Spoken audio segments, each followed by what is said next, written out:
On the morning of March 8, 1961, a 13-year-old boy living near Seattle, Washington, walked up the front steps of his house, opened the front door, and went inside. He called out to see if anyone was home, but it was silent. He was alone. He shrugged, then dropped his books and walked straight ahead across the dining room and down a narrow hallway. When he reached the end of that hallway, where it led into the kitchen, the boy suddenly stopped. Frozen with fear, he just stared at what was in front of him. Today's story has a very unlikely ending, so make sure you stick around to hear it. But before we get into today's story, if you're a fan of the strange, dark, and mysterious delivered in story format, then you come to the right podcast because that's all we do, and we upload twice a week, once on Monday and once on Thursday. So, if that's of interest to you, when you're on your deathbed, tell the 5-star review button you have something extremely important to tell them, but then pass away without telling them. Also, please subscribe to the MrBallen podcast wherever you listen to podcasts so you don't miss any of our weekly uploads. Okay, let's get into today's story.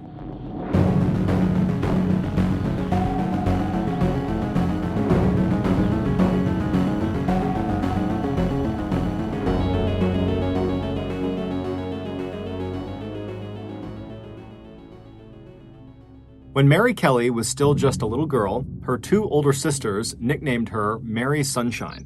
This is because every morning, as soon as the girls would wake up, Mary would leap out of bed and run around her house, pushing aside all the curtains, so every room in the Burley, Idaho home filled with sunshine. The nickname stuck because it not only captured her cute morning routine, but it also captured her sense of optimism, energy, and radiance that people associated with her for her entire life. When Mary was born on October 11, 1921, Burley was just a small rural town in southern Idaho with a population of just over 5,000 people. Most of its residents, the Kelly family included, were farmers, and the main crops grown in the town were grains, sugar beets, potatoes, and alfalfa. Like her older brother and two older sisters, Mary loved living on her family's farm. The kids held barnyard rodeos, they had potato fights every fall after the harvest was done, and during the hot summers, they cooled off in the irrigation canal near their house. Mary's parents were devout Mormons, and this religion would always be central to Mary's life. Members of the Mormon Church, called the Church of Jesus Christ of Latter-day Saints, or LDS for short, believe their church is actually the original Christian church started by Jesus Christ and brought back or restored in 1830 by LDS church founder Joseph Smith Jr. The teachings of the church, which center around the teachings of Jesus Christ, were all written down by Joseph Smith Jr. in a book titled The Book of Mormon. Despite Mormons being known for living very modest and reserved lives, for example, they don't drink alcohol, they avoid caffeine and tobacco, still, Mary's childhood home was a very fun, raucous place filled with music and stories. Mary was the daughter of a big, charismatic Irish father and a tiny English mother who sang duets together at church. Mary inherited her mother's quick wit, her sparkling blue-green eyes, and her curly hair, but she had her father's sense of humor. Her father also taught her at an early age how to dance and how to yodel. When Mary was 13 years old, a new family named the Campbells arrived in the neighboring town of Unity and joined the same LDS church in Burley that the Kellys attended. Among the Campbells' 13 children was a handsome 16-year-old son named Curtis. He was dark-haired and serious with a flair for math, electronics, and engineering.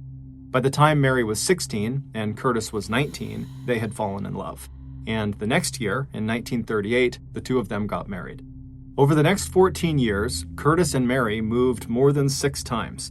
They bounced from Utah to Idaho and then back to Utah. Then they made their way to Los Angeles, California, and Nevada. And wherever they lived, Mary was that mom who was full of energy, fun, and who loved a practical joke. At each new town, every kid in the neighborhood quickly learned that if you gave Mary a garden hose, you were sure to get soaked. And if she was inside washing dishes, you still weren't safe because she'd just open the kitchen window and soak you with the sink hose attachment. And no matter where they found themselves, Mary always made sure her family attended an LDS church, and that the family was always involved in the church's education and activities. But for all her good nature and sense of fun, Mary was not a pushover. Once, when her car stalled out right in front of a green light, the vehicle behind her started honking their horn. Unable to get her car going, Mary casually hopped out of her car and walked back to the car behind her, and she knocked on the driver's window, and when the incredulous man rolled down his window to see what she wanted, she said to him in a very sweet voice, "Mister, if you'll go up there and start my car for me, I'll sit back here and honk your horn for you." The driver went from angry to smiling and laughing, and then got out of his car and he walked up to Mary's car and proceeded to fix her engine for her. During those first 14 years of marriage, Curtis would serve in World War II as an aviation technician for the Navy. Mary would give birth to 4 sons and 2 daughters. However, 2 of the boys died shortly after they were born. Despite the heartbreak of losing those 2 children, the economic and political upheaval of a war that redefined the United States as the world's superpower, and the disruption of constantly moving and Curtis constantly changing jobs, Mary and Curtis still had a very strong and happy marriage. When Curtis walked through the door after work, his children knew their parents would always take a few minutes alone with each other to hold hands and talk about their day. In 1952, just ahead of their 15th wedding anniversary, the Campbells' good life got even better when Curtis landed a top-paying job as an engineer with Boeing Aircraft Company in Seattle, Washington. The work, developing the technology that would later be used to design drones for the U.S. military, was more exciting and challenging than anything else Curtis had ever done. The Campbells bought their first house, a 3-bedroom bungalow just outside of Seattle. It had 3 bedrooms and a pastel-colored double porcelain sink in the narrow kitchen right under a window that overlooked the backyard. And so Mary loved to fire her sink hose out of that window to soak her kids and her kids' unsuspecting friends. When the kids had had enough of Mary's big practical joke, there were also empty lots on either side of this house where the kids had plenty of room to play and ride their bikes. Both Mary and Curtis were active in the local LDS church in their town of White Center, and within a year of their arrival there, Curtis became an ordained Mormon bishop and the leader of the ward where the Campbells attended church. 3 years later, in 1956, Mary and Curtis welcomed their 5th child, a little boy who was immediately nicknamed Kelly after his mother's maiden name. Mary felt truly blessed. She was busy working in the church she loved, and she was busy raising her 5 beautiful children. But 2 years later, the Campbells' 20-year-long marriage fell apart. As bishop, Curtis had lots of one-on-one interactions with members of his ward. Often they involved counseling people about their marriages and relationships, as well as giving spiritual guidance. And in late 1957, Curtis began an adulterous affair with a young and strikingly beautiful young woman named Janice, who had come to him for advice about her marriage. Even after church elders stripped Curtis of his bishopship, Mary continued to defend him against accusations and rumors of infidelity. But in 1958, when Boeing reassigned Curtis to McGuire Air Force Base in Trenton, New Jersey, Mary had no choice but to face the terrible truth. Curtis told his wife he did not want her to go with him to New Jersey. Instead, it would be his lover, Janice, who eventually followed Curtis to the East Coast. Mary and her kids were devastated. The perfect life they thought they had was now ruined. Mary packed up her family and moved back to Utah, where her family was, to regroup.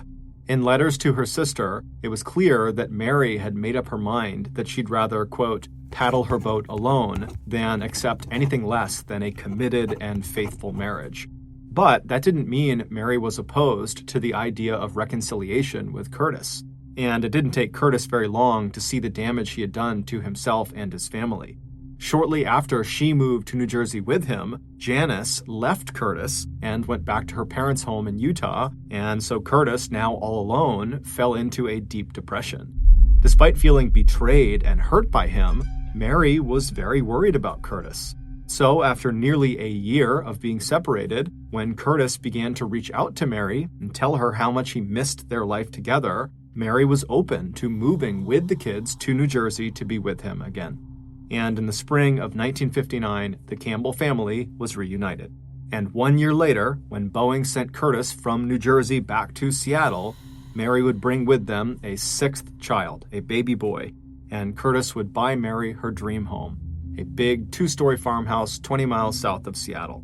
The white wood-sided house had a covered wraparound porch, a big kitchen, and a side entrance. The long gravel driveway was lined with trees and lilac bushes, which Mary loved. Most of the nearby properties were lettuce farms, and in the spring, the dark, damp fields would be covered in green. The local schools were good, and there was plenty of room for the children to play. And right after they had unpacked in their new home, Mary got deeply involved in LDS church activities. Over the next 2 years, she became the head of her local ward's relief committee. She was also a member of the Church Building Fund Committee, and she was active in Primary, the LDS program that offered religious instruction to kids aged 3 to 12. But Mary had changed. The separation and Curtis's infidelity had taken some of the light out of her nature.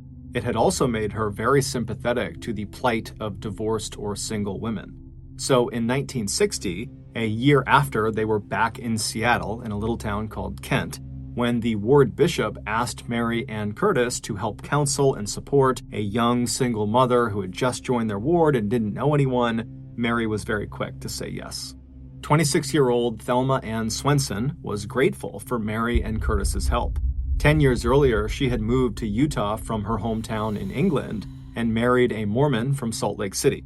When the marriage broke down, she moved to Kent in Washington with her 3 young children, but she was just barely scraping by financially. Mary immediately hired Thelma to take care of her 4-year-old son and new baby. Mary would often drop them off at Thelma's trailer home after Mary dropped her 3 older children off at school. This arrangement allowed Thelma to get a much-needed paycheck, and it gave Mary more time to spend on church activities when her older kids were at school. As Thelma and Mary became friends, Thelma opened up to Mary and Curtis about problems she was having with her estranged husband. And when Thelma showed up one evening at their house with a bruise on her face, she told them that the injury was the result of her estranged husband hitting her. The Campbells were horrified and urged Thelma to contact them anytime she ever needed anything or anytime she ever felt like she was in danger. From that point on, Mary always made sure to invite Thelma and her kids to every holiday dinner just so that they wouldn't be alone a couple times a year.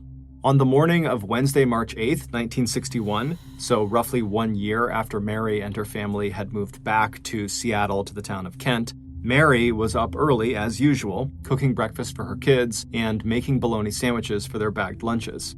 It was a cool 51 degrees Fahrenheit outside and very cloudy. When Mary looked out the window, she was just happy to see that at least it wasn't raining. By 8:30 a.m., Mary had all the kids packed into the family's Plymouth station wagon.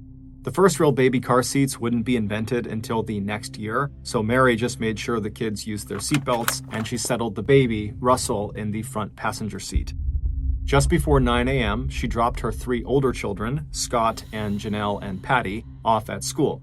She told her older daughter, 11-year-old Janelle, that Thelma would be picking up the girls after school and taking them to Primary, their after-school church instruction program, but that she, their mom, would come get Janelle and Patty after Primary and bring them home for dinner.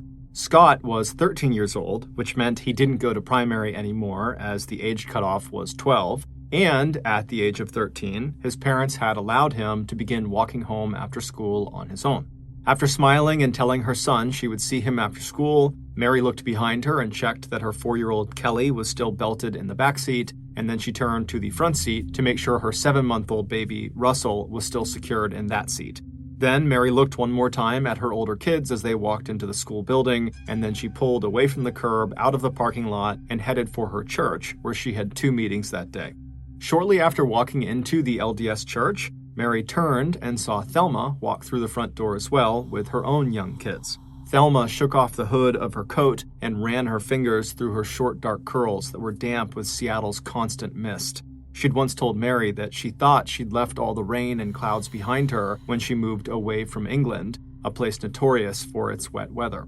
When Thelma looked around and saw Mary, she smiled and walked over. The 2 women chatted for a few minutes, Thelma confirming that she was all set to take Mary's 4-year-old son Kelly home with her that afternoon for a playdate. By the time Mary's second church meeting ended at noon, Mary was very thankful for Thelma's help. By that point, Mary's baby, Russell, had started to get restless and fussy, and so Mary was eager to get back to her home and put him down for a nap, and then maybe she'd have a little time to herself. It was about 12:30 in the afternoon when Mary drove up the long gravel drive to her house, parked the car in the detached garage, and let herself into her house through the side door, which led directly into the kitchen. Talking quietly to baby Russell, she walked without stopping through the kitchen and down the hallway past the door to the combination powder room and bathroom and into the dining room. Once there, she put down her purse on the dining room table and settled Russell into a small crib they had in the dining room. She gave him a kiss, then covered him with a thick cotton blanket. Still dressed in her coat, Mary decided to stop at the powder room to freshen up before going back to the kitchen. And so she turned around and began walking back down the hallway that she had just come in on, and then about halfway down, she turned left to go into the powder room bathroom. But as soon as she turned, she stopped right in the doorway, and then she screamed, because a man she had never seen before in her life was standing right in front of her in the powder room bathroom. Paralyzed with shock, Mary just stood there as the man suddenly lunged out with his left hand and grabbed her and knocked her to the ground. Mary fell hard onto the hallway floor, but before she could even move, the man was on top of her with one of his knees pressing into her stomach and the other knee across her neck and jaw. Her scream was now muffled, and she saw the man raise his right arm above her head. She felt another wave of panic rush through her as she realized in his right hand was a length of metal pipe. But instead of striking her with the pipe, the man, while holding that pipe high over his head, told Mary to stop screaming. Instantly, Mary did as she was told. And then, lying there perfectly still under the crushing weight of her attacker, Mary felt a sudden calm wash over her. She nodded her head reassuringly, and the man slowly rose to his feet. Then the man reached down with his left hand to help Mary stand up. As she got to her feet, Mary noticed immediately that this man also had a gun in his front pocket. Then, as soon as Mary was on her feet, she did what she had done her whole life.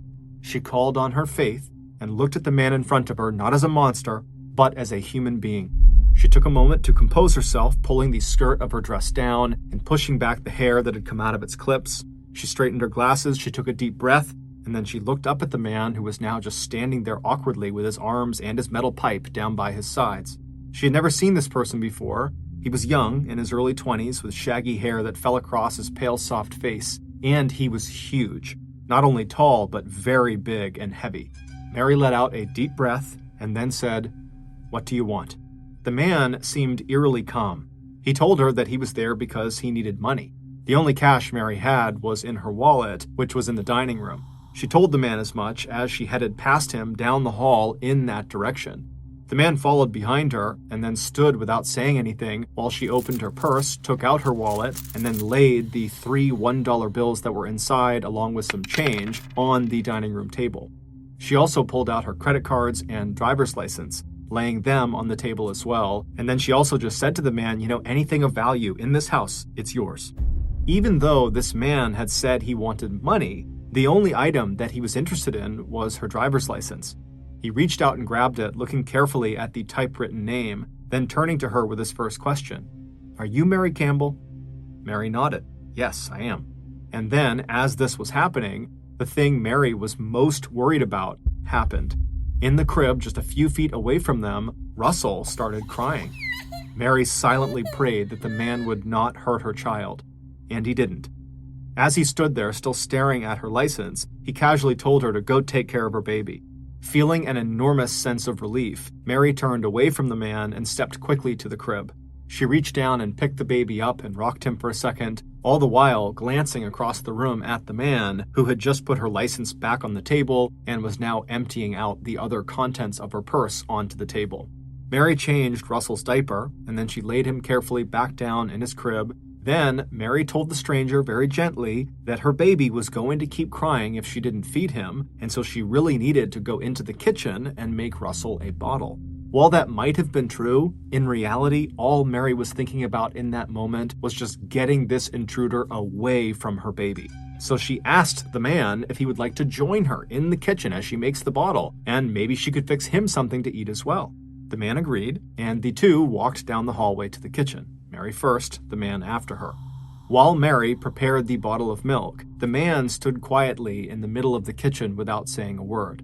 After the bottle was ready, Mary walked past the man who stayed put, and she went back down the hallway all the way to the dining room where she fed Russell as quickly as she could. All the while, the man just stayed in the kitchen, standing there watching Mary down this hallway. After giving her baby a kiss on the forehead, Mary tucked him back into his crib and returned to the kitchen where the stranger was. Mary was too nervous to sit down, so she went to the refrigerator and took out the hamburger meat that she was planning to serve that night for her family's dinner. She unwrapped it and asked the stranger if she could make a hamburger for him. When he said no in a very polite tone, Mary couldn't help but feel sort of relieved. After that initial attack, the man had not threatened her in any way, and now he was just standing there quietly in her kitchen and being very polite about it. Mary took a few more quick glances at him and noticed that despite him being this really big person, he looked more like a child than a man. In fact, he couldn't be much older than her oldest child, Dell, a 19-year-old young man who had left home just 2 years earlier to join the Navy. As soon as she thought of her son, Dell, Mary felt even better. And slowly, her fear started to give way to her usual curiosity about people and her conviction that even the most flawed human beings could be helped and ultimately redeemed. So after her visitor very kindly refused the offer of a hamburger, Mary poured them both glasses of cold milk and set out a plate of the cookies she had made the night before. She sat down in one of the chairs that was nearest the sink at the kitchen table, and then she nodded to the chair opposite her on the other side of the table, and she asked the man if he would like to please sit down with her. The man seemed to like this idea, so he walked over and sat down. He also carefully laid the metal pipe he was carrying on the empty chair next to him. Once they were both seated at the kitchen table, Mary reached for a cookie and took a bite, and then pushed the plate in his direction. As he took a cookie off the plate, Mary asked him, why had he tried to rob her? The man explained that for the last 6 months he had not been able to find any work, and he and his wife desperately needed money so they could buy food and take care of their 2-year-old son. Mary listened, already turning ideas over in her head about how she might be able to help this young family like she and her husband had been helping Thelma. When there was an opening in the discussion, Mary gently encouraged the stranger not to rob her, that was the easy way out and something he would likely regret. She then told him he should consider opening himself up to prayer and also to asking for help and guidance.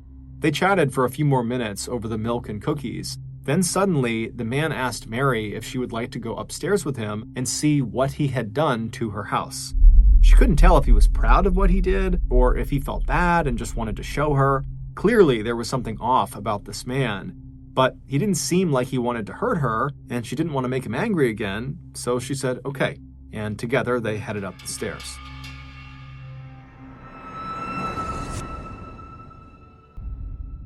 Right away, she could see that the bedrooms and the hall closet and study had been ransacked. Articles of clothing had been pulled out of drawers and tossed on top of the floor. The man apologized for the mess, saying he had tried to make it look like a burglary had happened. When Mary knelt down in front of the bureau in the master bedroom to start refolding the clothes back into the drawers, the man also bent down and started to help her. Once they had put everything back in place in the master bedroom, the man stood up and then took the gun out of his front hip pocket. It was Curtis's gun. Clearly, he had found it and stolen it. The man looked at the weapon for a moment as if he was seeing it for the first time. Then he sighed and looked at Mary and said, I guess I won't be needing this anymore. And then he walked over to Curtis's bedside bureau and put the gun back in the top drawer where he had found it. After this, Mary and the stranger left that room and headed for the study next door. Inside, Mary picked up some of the loose papers on the ground, and as she did, she very gently told the man who was standing next to her that she needed to take these papers down to the kitchen. And, maybe it was time for him to be on his way anyhow. The man nodded, and the two headed back downstairs. Once inside the kitchen again, Mary put the papers on the kitchen counter and then turned to face the man who was once again standing awkwardly in the middle of the room. Mary smiled at him and thanked him for helping her clean up the upstairs. And she also told him that he had not done any real damage, so she had no plans to tell anyone or call the police or say anything. She also told him that he was free to take the cash in the dining room on his way out.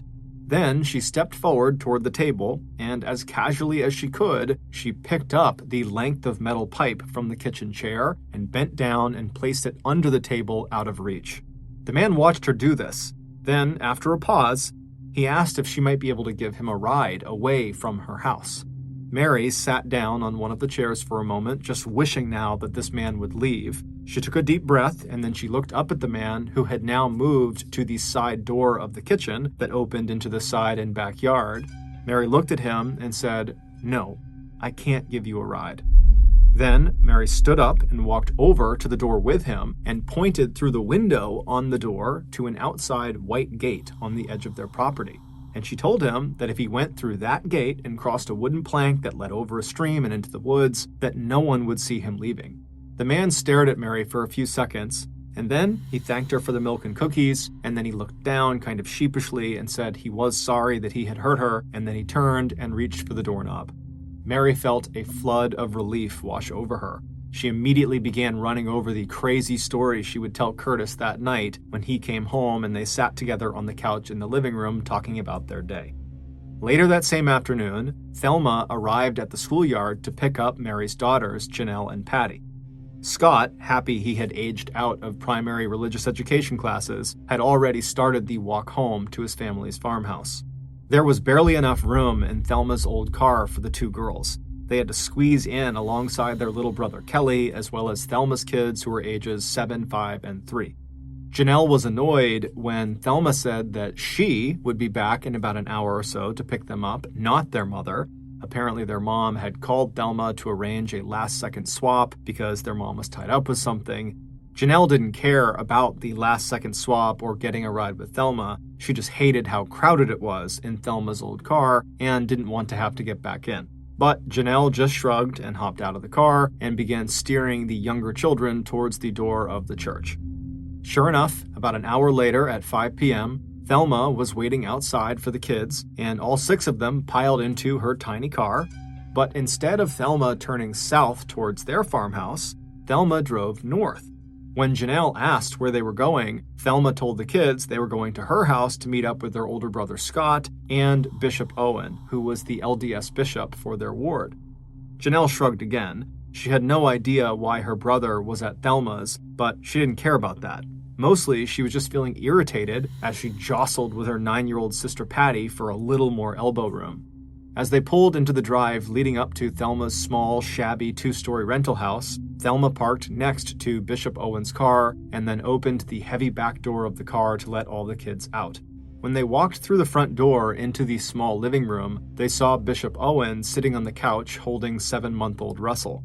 In a nearby chair, they saw their brother, Scott, who was watching TV. But he looked like he was staring right through the TV, like he was totally zoned out. Before the children could even say hello, Thelma had shooed Janelle and her sister Patty outside to play with Kelly and Thelma's 3 children.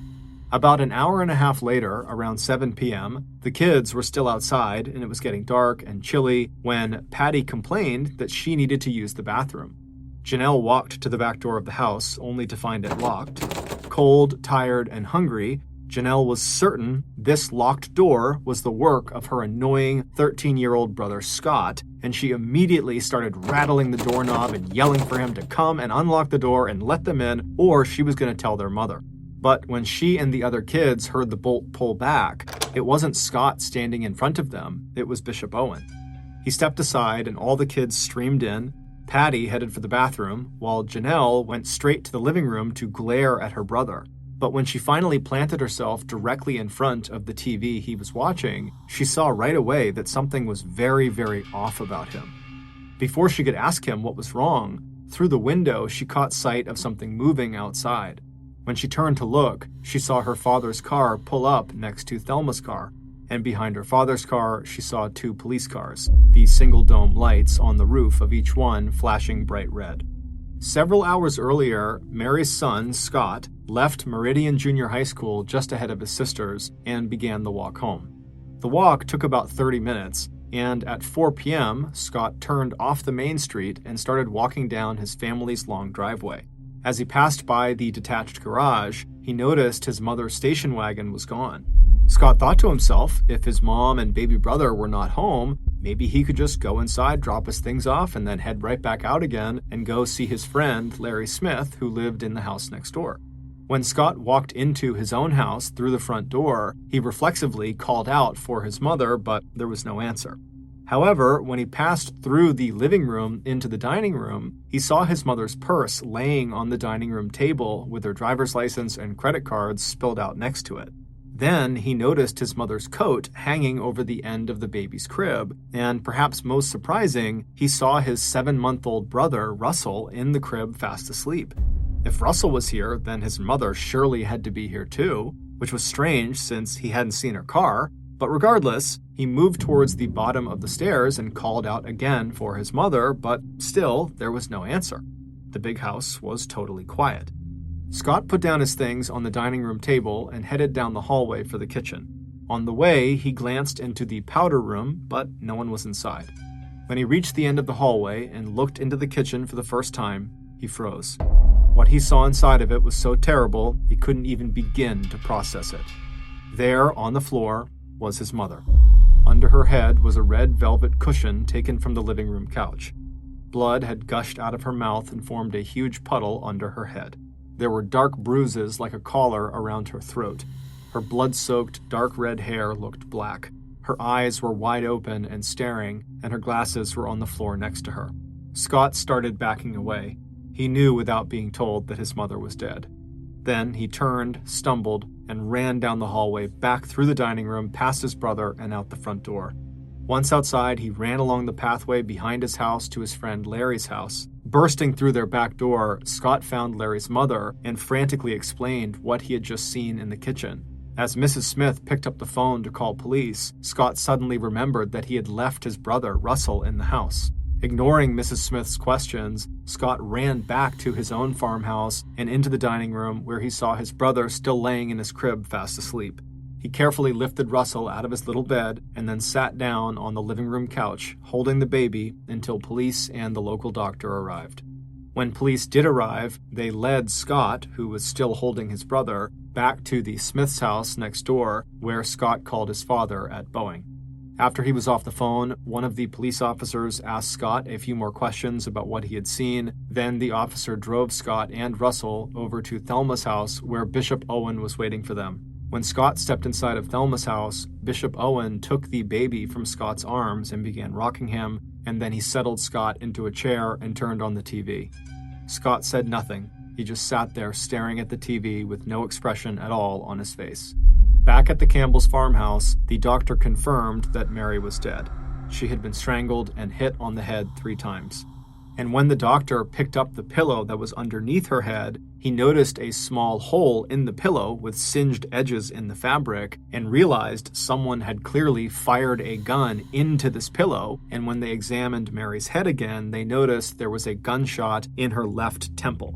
And so they had placed the pillow over her head, fired that shot into her temple, and then afterwards they had placed the pillow under her head, and that was how she was found. Even before police began collecting evidence, they were totally puzzled by what they saw inside the house. With credit cards left on the dining room table, it did not look like a robbery, and if the attacker was looking for valuables, why did they only pull the clothes out of the drawers in the children's rooms upstairs and not go through the neatly folded items in the closed drawers in the master bedroom where Mary and Curtis slept? And who had been sitting at the kitchen table eating milk and cookies? When Curtis arrived, the police refused to let him into his own house. Dazed and shocked, Curtis just asked, "Where's my wife's car?" And immediately, when police saw it was gone from the garage, they sent out a description of the car over the police radio in case the killer had used it to escape. A few minutes later, Curtis was back in his car heading to Thelma's house. 2 police cars followed him with their lights flashing red. As Curtis stepped into Thelma's house, his daughter, Janelle, looked from him back at her brother, who she could now tell was crying. Curtis walked to the couch and sat down. He motioned for Janelle and Patty and Kelly to sit down with him. Then he looked at the scared little faces all turned in his direction, and he said, "Your mother is dead. Someone killed her." Curtis was quickly removed from the list of possible suspects. Dozens of people could confirm that he had been at work that day during the window of time when Mary was killed, sometime between 12:30 p.m. when she arrived home from her church meetings and 2:30 p.m. By 8 p.m. on the night of the murder, police had located the Campbell station wagon in the parking lot of the Group Health Hospital in the town of Renton, 3 miles away. There were no weapons or blood in the car. All it told police was that the murderer must have gotten a ride to the Campbell's house and then used the station wagon to make their getaway. Once Curtis was allowed back into his house later that night with his children, he went upstairs to check for his gun in his drawer and found it was missing. He told the police about it, and they asked him what kind of gun it was and what caliber it was. When he told them, they realized it was the same as the gun that had been used to shoot Mary in the head. Even though there were almost 100 law enforcement personnel working the murder case, by Friday, March 10th, so 2 days into the investigation, the best lead police had was still just a report from the Campbells' neighbor. The neighbor told police that at about 9:30 a.m. on the day Mary was murdered, she had seen a big man with shaggy hair almost down to his shoulders walking first across the Campbells' front yard and then later that day across their backyard. On that Friday, police got an anonymous tip over the phone that would eventually lead to the break they were looking for. The police were told to check out Art Ferguson, the husband of one of the members of Mary Campbell's church. He matched the description of who the neighbor had seen, and he had recently just gotten a haircut. 21 years old and weighing 220 pounds, Art, along with his 20-year-old wife, Virginia, actually did not have very much information to offer police when they were questioned. While Art did not know the Campbells, his wife Virginia did, and she was totally traumatized by the murder. Between sobs, Virginia kept going over and over what little she knew about Mary's movements the morning of Mary's murder. She'd seen Mary at church, and she'd heard Mary and Thelma making plans for a playdate. She had even visited Thelma after church and seen Mary's son, Kelly, out playing in Thelma's backyard. But after Virginia's visit with Thelma, Art and Virginia had not been in Kent. They had spent the afternoon driving 60 miles to eastern Washington to see if Art could find work at 2 local mills out there. The reason Art had a haircut was because Virginia had insisted that he had to get one. She thought he wasn't getting hired because he looked sloppy. But the next day, Saturday, 3 days after the murder, police got a call from Art's father. He told them that they better get out to his place. There was something his son needed to tell them. Once police arrived, they found Art sitting at his father's table, head in his hands. He didn't waste any time telling police what had been weighing so heavily on his mind for the last 3 days. Art told them in a calm voice that he had killed Mary Campbell. Police immediately arrested Art and took him into the police station, and there he spent most of the next day answering questions about his crime. He seemed to have remembered every detail of what happened. The following is based on Art's statement to police. On Wednesday, March 8th, so the day Mary was killed, Art said he walked up the driveway of Mary's farmhouse at about 9:30 a.m. In his pocket was a length of metal pipe. When he reached the house, he let himself in through the kitchen and went upstairs and began ransacking the rooms so that when police investigated the murder he intended to commit, it would look like Mary had been killed by a burglar. When Art found Curtis's gun in the master bedroom, he stuck it into his front pocket along with some ammunition. Then he went back downstairs and hid in the combination powder and bathroom off of the downstairs hallway to wait for Mary to come home from her church meetings. Mary came home and Art attacked her as planned, but right away there was just something about Mary. Her charm totally disarmed him, and instead of killing her, he quickly found himself sitting in the kitchen eating cookies and drinking milk with her. When Art got to the part of the story where Mary had told him how to leave his house without being seen and how she would not call the police, Art paused. He told police at that point he had decided he was not going to kill Mary after all. She was just too nice and had been so kind to him. He told police he remembered turning and grabbing the doorknob and getting ready to walk out that side door. He said he even remembered the sound of Mary's voice behind him as she said goodbye to him. But the next thing Art knew, he had turned around and lunged at Mary, squeezing her neck as tightly as he could. According to his formal police statement, as he choked her, Mary, who was totally surprised, stumbled backward a few steps, and both he and Mary slid down the front of the stove to the ground. Art said, quote, "She tugged at my shirt front very lightly, and once at my hair, and tugged very lightly at my sleeve." Art said when his hands got tired and Mary's head fell forward, he released her neck, letting her fall all the way to the ground. Then he turned on his knees and grabbed the metal pipe Mary had shoved under the kitchen table. Art stood up, and with the pipe in his right hand, he swung it down hard at Mary's skull.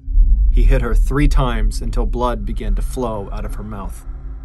Then he ran upstairs to get Curtis's gun that he had put back earlier when he and Mary were up there. On his way back to the kitchen, he picked up a red velvet pillow from the living room couch. When he knelt down beside Mary, who was now motionless, he put the pillow against her left temple, he pressed Curtis's gun into the pillow, and then fired a single shot. Then he laid Mary down on the floor of her kitchen, resting her head on top of the soft, round, and now blood-soaked pillow. Before leaving the house, Art dumped out the rest of the contents of Mary's purse on the dining room table, pocketing the $3 in change, and then he took her car keys.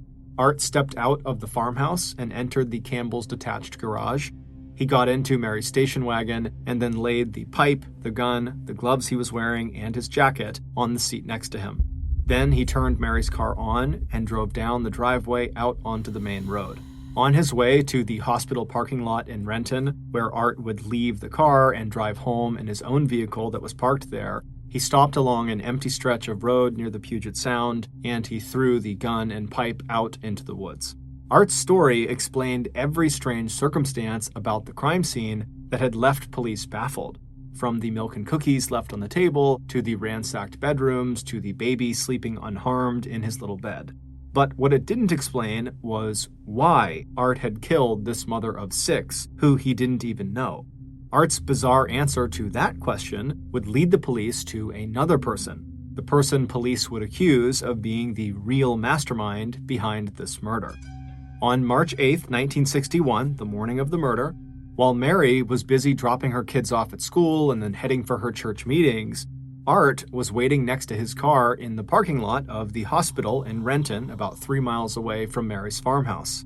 At exactly the agreed-upon time, an older model car pulled up next to him and idled for a minute as Art opened the passenger door and climbed inside.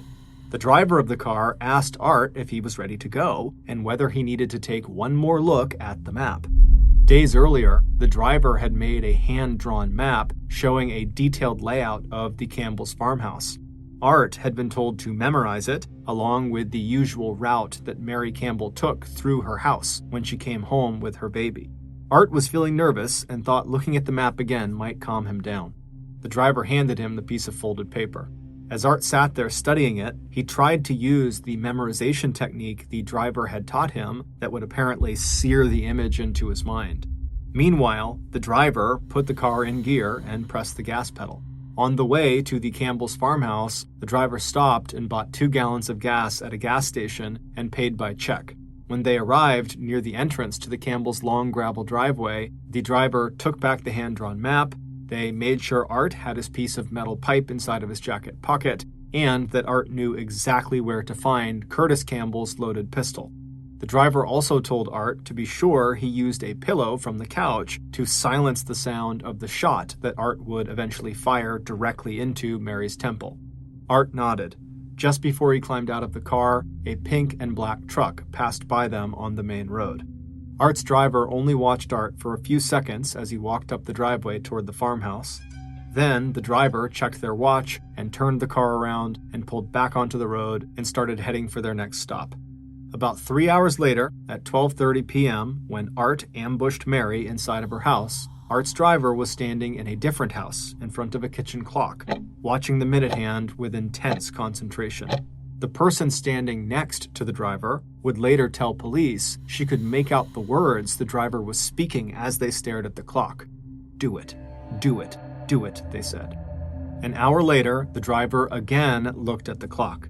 This time, the driver, aka the real mastermind behind the murder of Mary Campbell, smiled and then ran her fingers through her short, dark curls and looked out the window at Mary's son, Kelly, playing in her yard. Then, Thelma Swenson, the hard luck case that Mary and Curtis had tried so hard to help, the babysitter who had once lived with them and who knew exactly where Curtis's loaded gun was and what Mary's everyday routines were when she got home from church or from running errands, turned to her good friend, Art's young wife, Virginia, and hugged her. And then, according to Virginia, Thelma swayed slowly side to side while holding on to Virginia and said, "I know where Art is. He's up there right now butchering Mary Campbell." When Art confessed to the murder of Mary Campbell, he told police that he was only acting on the orders of Thelma Swenson. He said she planned every detail of the attack.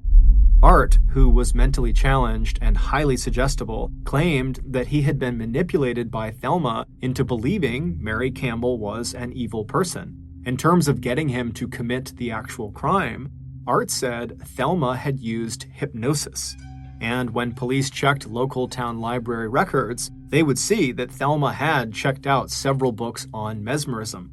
Art accused Thelma of basically putting him into a trance and then literally walking him through every step he followed once he was inside of Mary's house. Police would later find a copy of that hand-drawn map of the Campbell's farmhouse in Thelma's house.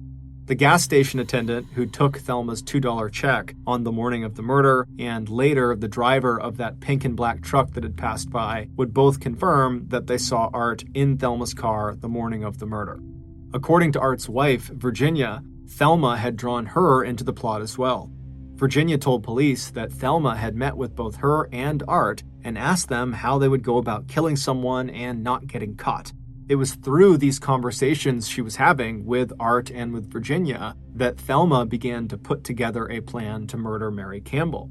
Virginia claimed that Thelma had even made her and Art rehearse how Art might strangle Mary using a length of electrical cord, with Virginia playing the part of the victim. But after Art had actually attacked Mary in her home, he told police that he genuinely had decided he was not going to kill Mary after all. It was like he had come out of his trance and he saw her for the person she really was, this really wonderful person. But, he said, after he turned to actually leave the house, he fell back under Thelma's control again. And then the next thing he knew, he was standing there in the kitchen with his hands around Mary's neck.